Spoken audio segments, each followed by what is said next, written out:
We're going to move on now to Claudine Lee and Sally Wainwright, who run the WDI breakout rooms, the discussion rooms after FQT.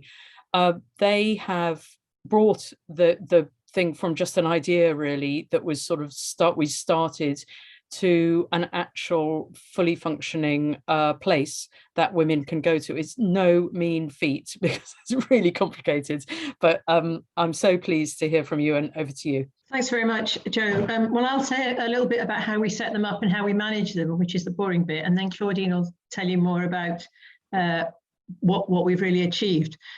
So to start off with, when we first set up these discussion room groups, we called them breakout rooms because that's what Zoom calls them, to follow on from this with these webinars. I think we really saw them as an opportunity for women to just really talk about what you'd heard in the sessions today or each day.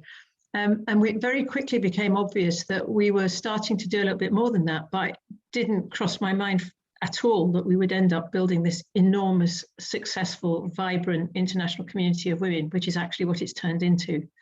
And I like to think that some of that has been enabled because of the way that we've managed them.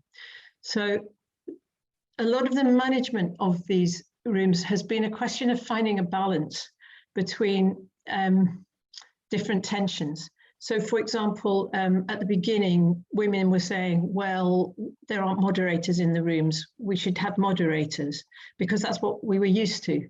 And I was like, yeah, but if you go to the pub after a meeting, you don't have moderators. You stand around in groups and talk to each other, and you manage that yourself. And we're all adult human females. And we did at one point actually offer a moderated room, but funnily enough, nobody ever went to it. Because of course nobody thinks that their behaviour needs moderation. So we gave up on that.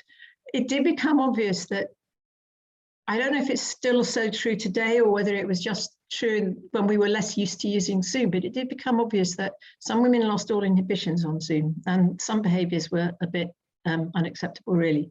So we ended up developing a set of rules, or a code of behaviour, if you like, which I think people who come regularly know perfectly well what it is, but we do reiterate it just briefly at the beginning of each session, just to remind people and to let new women coming in know. I mean, the main point is a very, very obvious one, which is that we won't tolerate aggression.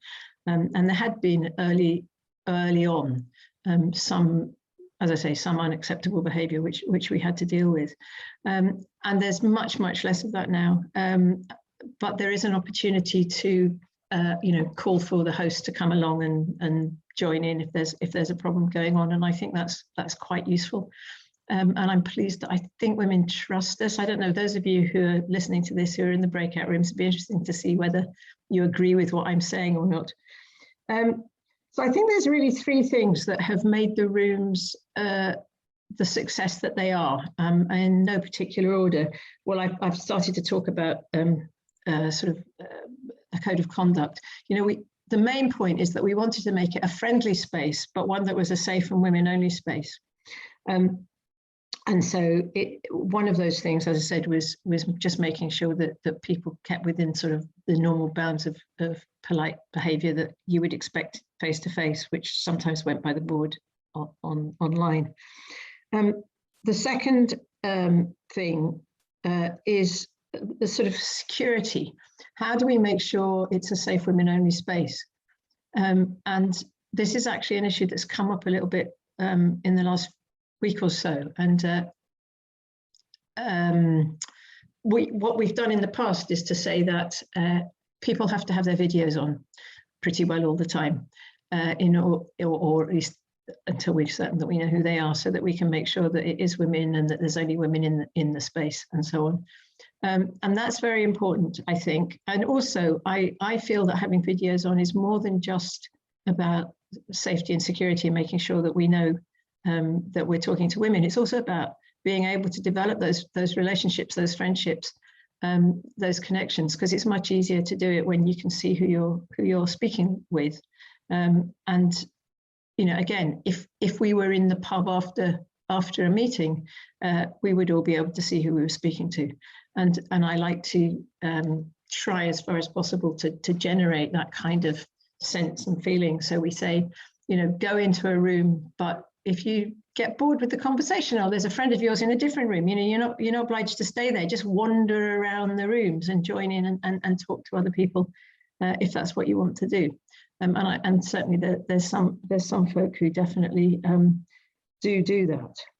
And the third thing that I think we do that's helped to make it so successful is that we've tried very hard to be responsive to the things that women want. So originally, I tried to remember back to the beginning. I think at the very beginning, we just had kind of a whole set of rooms set up so that people could go in and chat to each other. And we did say that the speakers were invited, but they didn't very often come and things. And then it became obvious that actually different women had different things that they particularly wanted to talk about, or groups of women that they particularly wanted to be with. So on request, we set up a whole series of different rooms. So they've all got labels now. So we've got a lesbian room, we've got a room for Black women, we've got a room for Spanish speakers, for example. But then we've also got rooms on particular topics. Some of them are geographic. So we've got a Scotland room or a California room. And the amount to which they're used varies a lot depending on what's going on in those places at the time. And then there's some that are on particular topics, like, we've had rooms called Overthrowing the Patriarchy, or something on being a parent and things. And again, it depends very much what women are interested in at the time. And quite often it's been in response to a campaign, like we've got a new room today, for example, because there's a particular issue going on with a man being used to represent women. Surprise, surprise. And there's a sort of talk of a campaign to deal with that. So we've got a room set up for women who want to look at how we can campaign against that. So and we've got a cinema room set up because people started wanting to show films, and that's become quite successful. There seems to be films going on most weeks now, not every week, but most weeks. And I think that's been really important as well, that I'd like to think that women see it as their space rather than our space, and that the moderation insofar as we moderate it is as light touch as it's possible to be. So what have we achieved? I mean, in my view, we've achieved a lot because there's a space more for activism for women. But not only activism, if you're building a movement of women, you also have to think along the lines of actually getting people to know each other. And this has been a space where women have got to know each other. They've worked across belief systems, they work across cultures, they worked across country boundaries. So we actually have women from all countries in different languages where they work together in different activism, as well as actually campaigns. We also have a debrief. I think actually this space actually offers an opportunity for women to actually debrief after actually hearing some horrendous news around women's rights. And, in particular, when you learn about things that are happening in Latin America, for instance, are actually quite awful. There's a need for you to actually really debrief when you look at women that actually do quite hard work that actually has to deal with trafficking of young women as well as children. So those people actually really need a place where they can come in and talk to other women about those positions. We have women that have experienced awful experiences of abuse. This is a space for them that where they talk about certain things that can be very sensitive, but they found friends here where they actually talk to, and they've actually made huge friends that actually stay up quite late, I must say, early hours of the morning, which has been absolutely excellent. So this is a space where women have built bridges. We've had differences, which normally happens in spaces like this, but actually people have been more understanding because we've been, a space where women can actually be themselves, and with limits. Women have actually been support for each other. I think Sally have spoken about, what actually has been achieved, activism rooms, rooms where women have actually created campaigns within our breakout rooms and actually taking those outside, in Scotland, some in England, And Wales have actually come from these spaces where women have actually had the opportunity to test out their ideas. We've also had the CSW breakout rooms, although we were thrown out at the last one. I think we were not going to chance it this time. But anyway, so that's actually been what we've actually managed to do. You know, this has been a space where women have actually created tactics, have had ways where they talk about protest. The movement is actually a worldwide movement. So that means actually there's more opportunities for women from all over the world to actually really engage with the breakout rooms, but not as a space where they're thinking they're going to be doing something exciting in the initial sense, but actually as a space where women can actually meet. It's also been a space that actually for women's self-care. We've also actually have a space for meditation, which I think is actually very important. We also have sound bowls, really just a debriefing area for women. And other than meeting people, probably wouldn't actually meet in a day-to-day experience. The lockdown has actually offered women a space that actually has, in a very short space of time, women have managed to actually build a movement which wouldn't have been possible, and actually have this movement be across the world, I would say, when it wouldn't have been possible. And the sad passing of Peggy Lahiers, who has been absolutely excellent, a feminist activist who has stood strong in a country, a place in Canada, is, you know, very well missed. And some of us wouldn't have actually met her. And I know lots of people that wouldn't have met her otherwise if it were not for these breakout rooms, and know her legacy and what she's done. So these are the rooms that we have.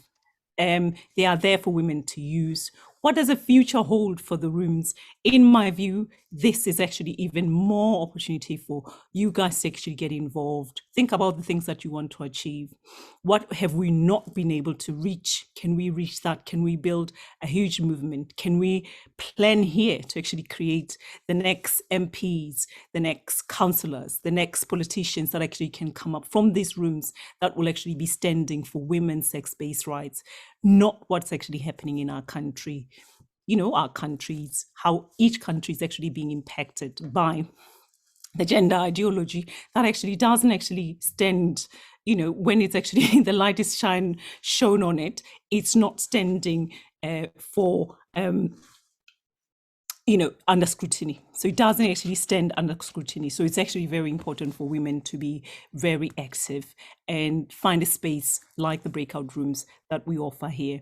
And I hope I do a good job as well. And thank you so much. I don't want to talk too long, but I do appreciate that this is a space for us to really make sure that we are allowing that space to grow a huge movement and achieve what the WDI actually is meaning to achieve.